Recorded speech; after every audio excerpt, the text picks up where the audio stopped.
Hi hello నేను Mahesh Vitta. Please do subscribe to JM TV.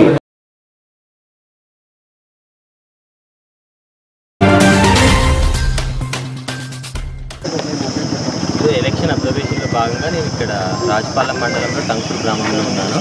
So ward వచ్చేసి 10-11 booths వచ్చేసి 10-11-12 ఎక్సలెంట్గా జరుగుతుంది. పర్సెంటేజ్ అయితే చాలా బాగా జరుగుతుందని చెప్పి విన్నాను. ఎస్పెషల్లీ లేడీ ఓటర్స్ చాలా ముందుకు వస్తున్నారు. సో దీన్ని బట్టి ఒకటి అర్థం చేసుకోవచ్చు, జగనన్న పథకాలు బాగా అందినాయని అనిపిస్తుంది మొత్తం అందరికీ కూడా ఇక్కడ. సో అందుకని చెప్పేసి మళ్ళీ అతన్ని గెలిపించుకున్నామని చెప్పి తెలియజేస్తున్నాను. బిగ్ మ్యాండేట్తోనే ప్రొద్దుటూరులో గెలవబోతుంది జరుగుతుందన్న. ఇక్కడ ఎక్సలెంట్గా పట్టణంలో కూడా తిరగడం జరిగిందన్న. సో ప్రతి చోట కూడా రెస్పాన్స్ అయితే చాలా బాగుంది. ఎక్కడ చూసినా ఫుల్ ఉన్నారు జనాలంతా, ఆడవాళ్ళు బాగా కనపడుతున్నారు. నో డిస్టర్బెన్సెస్, చాలా ప్రశాంతంగా జరుగుతుంది ఎలక్షన్. ఈజీగా ఒక 80-85% పైకి అవుతుంది అనిపిస్తుంది సాయంత్రం కల్లా.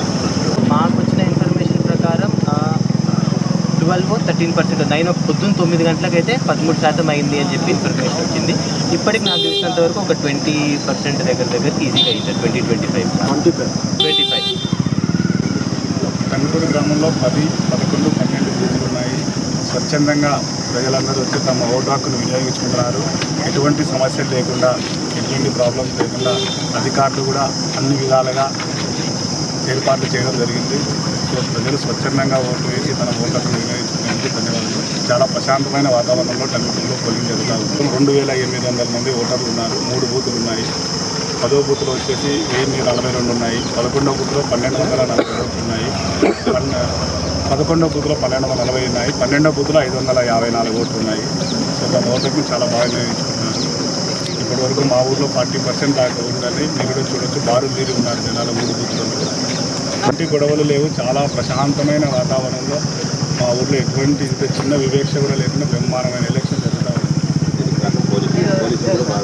పోలీసులు, పోలింగ్ సిబ్బంది,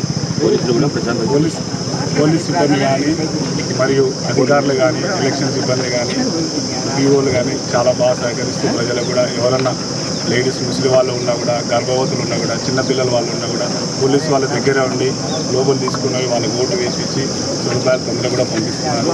లైన్లో కూడా పెద్దవాళ్ళని ఉంచకుండా తొందరగా తీసుకొని చేస్తూ ఉన్నారు. సో అధికారులందరికీ కూడా ధన్యవాదాలు చేస్తున్నారు.